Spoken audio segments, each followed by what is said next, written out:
So I know you've kind of done everything in your career at this point, but does the switch to Cowboy, I mean, does it feel like a special fight, a fun fight, given your two guys' history? Yeah, I mean, it adds a little bit more. You know, there was a stressful couple days where I didn't know if I was going to get the opportunity to fight on this card because apparently nobody wanted to fight me on 2 weeks' notice. But thankfully, Cowboy stepped up. Yeah, like there's never going to be a fight in the UFC that has as many octagon appearances, as many wins, total wins in the UFC. There's a lot of numbers in this one. So like it's a fight that I wanted to get, before we both, ride off into the sunset, away from the sport. It was a no-brainer to take it when I got the opportunity. You talked about a lot of numbers. I know you plan on continuing on after this with the all-time wins lead at stake, I guess. Mm-hmm. I mean, is that a pretty special mark to have? I mean, that's a pretty big record to hold. Well, I've never held it, so I really don't know. So, it's cool. Like, as an active fighter, I don't really think about it. To be perfectly honest, the last 39 fights have kind of been a little bit of a blur.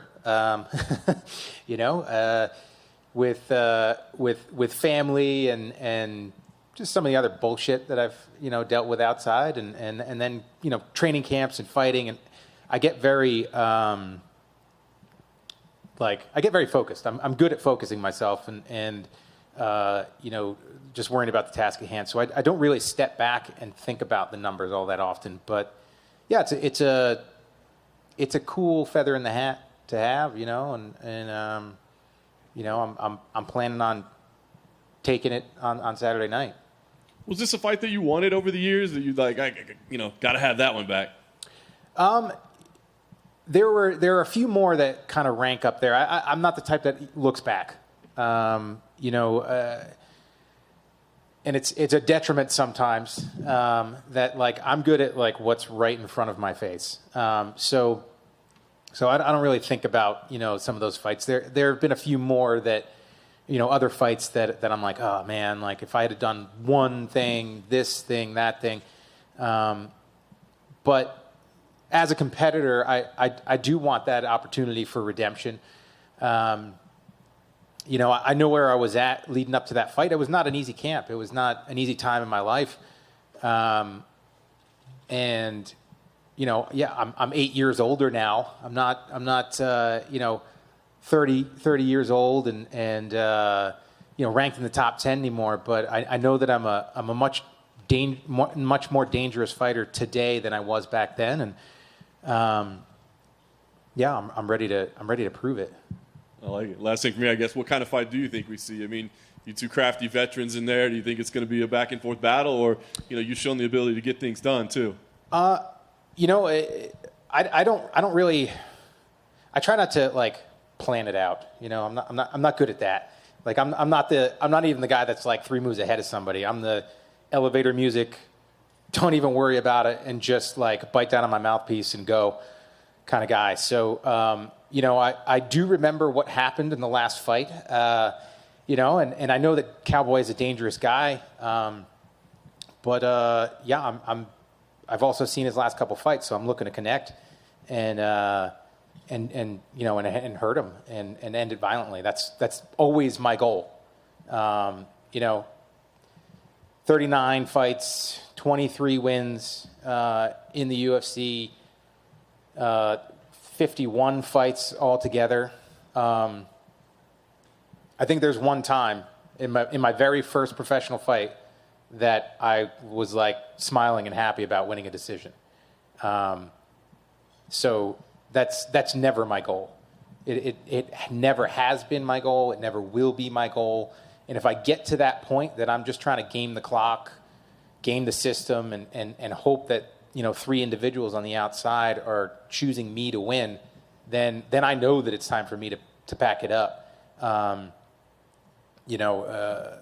was asked yesterday, I think it was, about the legacy that I'd like to leave on this sport, and the one that hits the moment in time that hits me the hardest is the last minute of that first fight with Joe Lozon. I knew I had it in the bag, and without those submission attempts that he had at the very end, that fight looks very different in people's eyes, and they don't see it as close as it ended up looking. And he attempted one of those scissor heel hooks just before, and I was able to push him away. And there's short time on the clock, and we've had champions run away and waste time so that they could get their hand raised. And I continued forward, exhausted, because there was still time on the clock, and I wanted to either choke him unconscious or knock him unconscious, even though I love Joe. It gave him the opportunity to attack me, and for the fight to end in a more dramatic fashion. It might have been stupid. It might have been poor fighter IQ and gamesmanship, but that's Jim fucking Miller, and I won't have it any other way. So I'm going out on Saturday to dominate, and that's always the goal. Jim, was there any talk of this fight being at 155, or was the only discussion welterweight because of the short notice? Briefly. So I found out the Saturday beforehand that Bobby was out, and Sean was like, "Hey, we're going to ask Cowboy since his fight fell through, if he wants to fight." And he didn't want to, understandably, didn't want to make the cut again. I completely agree with that.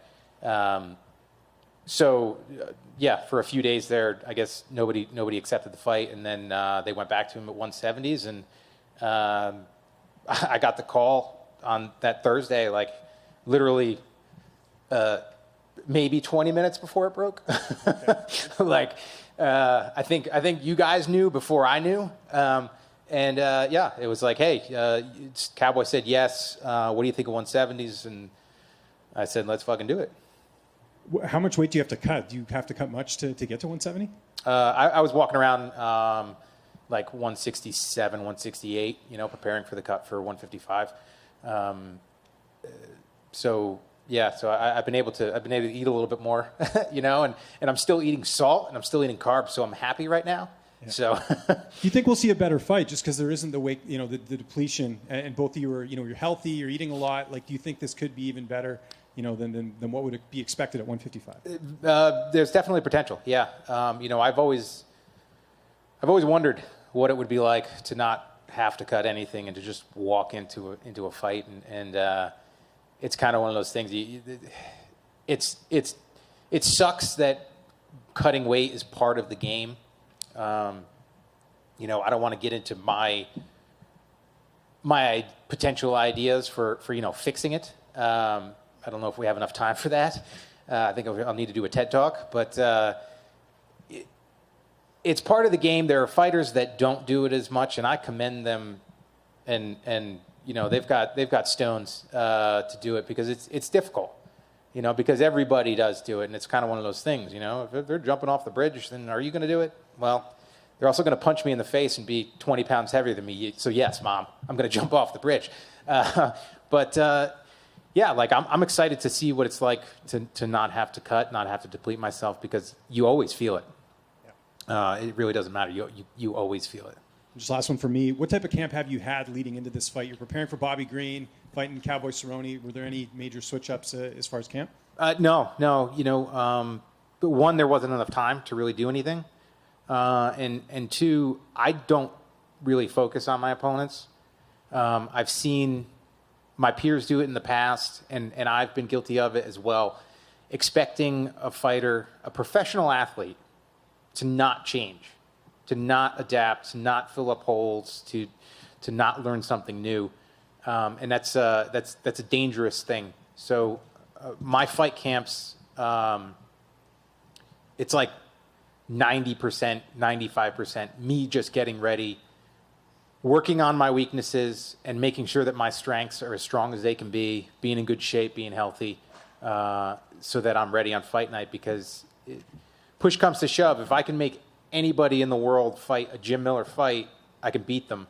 That's the difficult part. Now, obviously, body types and styles bring different problems to the fight, and it's a different puzzle. And Bobby's is his own unique puzzle, so it was a little bit different camp, working for somebody that strikes in the way that he does, but it still was like me just trying to be me and be dangerous everywhere and be in good shape and ready to go.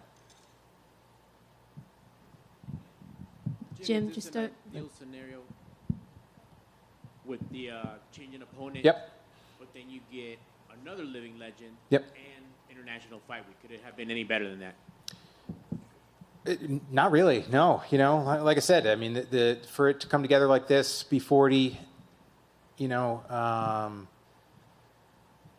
have the opportunity to have my family out here, and to be fighting a guy that I got a ton of respect for and that I'm a fan of. Like, it's on a giant card, it's pretty awesome. And with the move to welterweight, does this kind of help one day you being at UFC 300?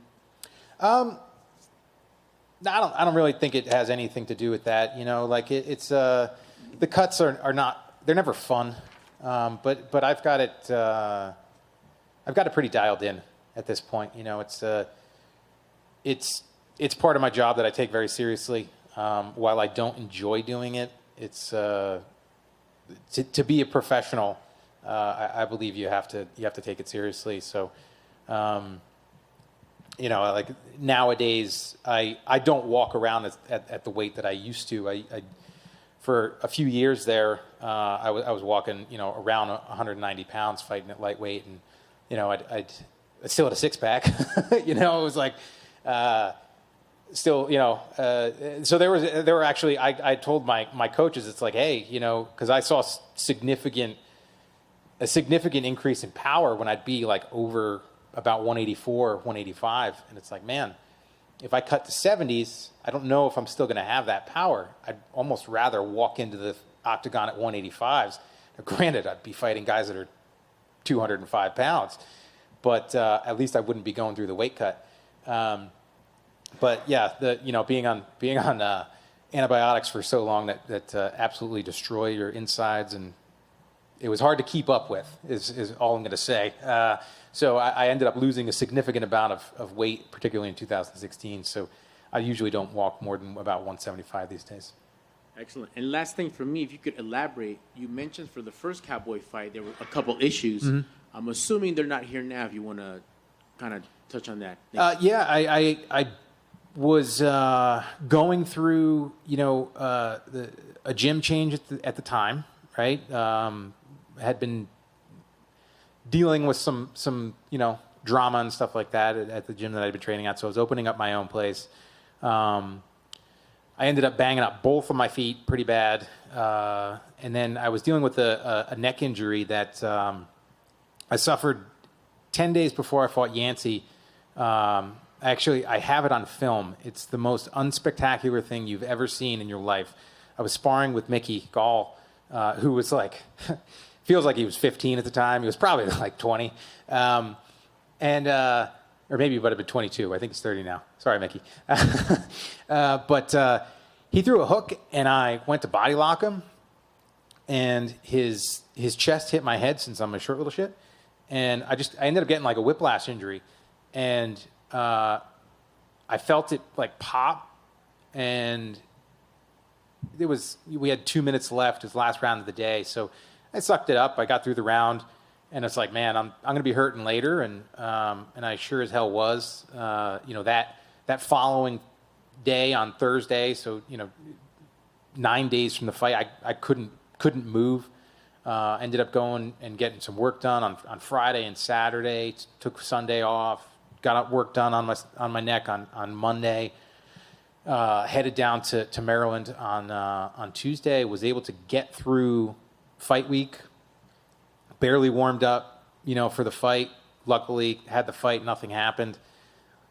Literally the first day that I was back training, I think I got the Cowboy fight a week later. So then it was like that Wednesday or something like that. I went to grapple, and I postured up, like tripoded up to pass one of my training partner's guards, and my neck popped again, and it was like, it was pretty bad. So I was getting work done and really taking it easy, not barely like super controlled rolling, super controlled sparring. It was one of those injuries that kind of like had an effect on me for a while, because the most difficult thing that it did was it made it hard to wrestle with somebody like hanging on my head or something like that would cause me a lot of pain. So fortunately, you know, through stubbornness, I got over it, and you know, I've been able to kind of get past it. But it was not a fun time, you know. But it had nothing really to do with the fight, honestly.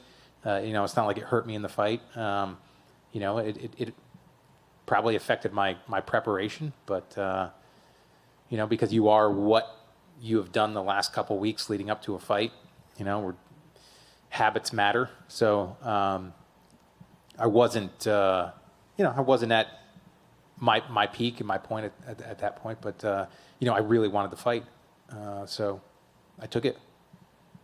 Thank you, sir. Good luck on Saturday. Thank you. Jim, just to the back here. Yep. You know, going into this Saturday, you and Cerrone have got a ton of experience behind you both. How do you see the fight playing out on Saturday night? Violently.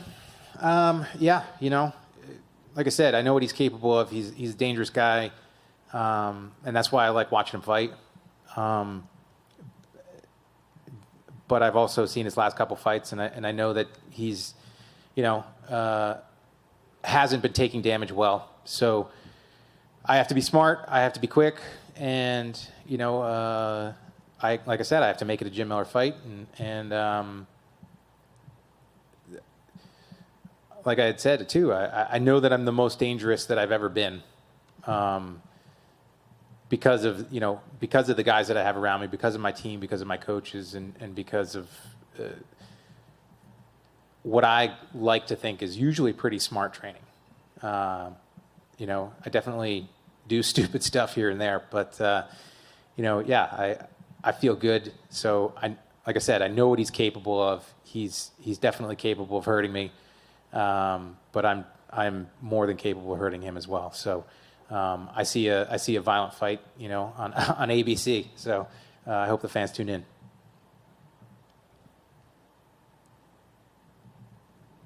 Ready? All right. Thank you, guys.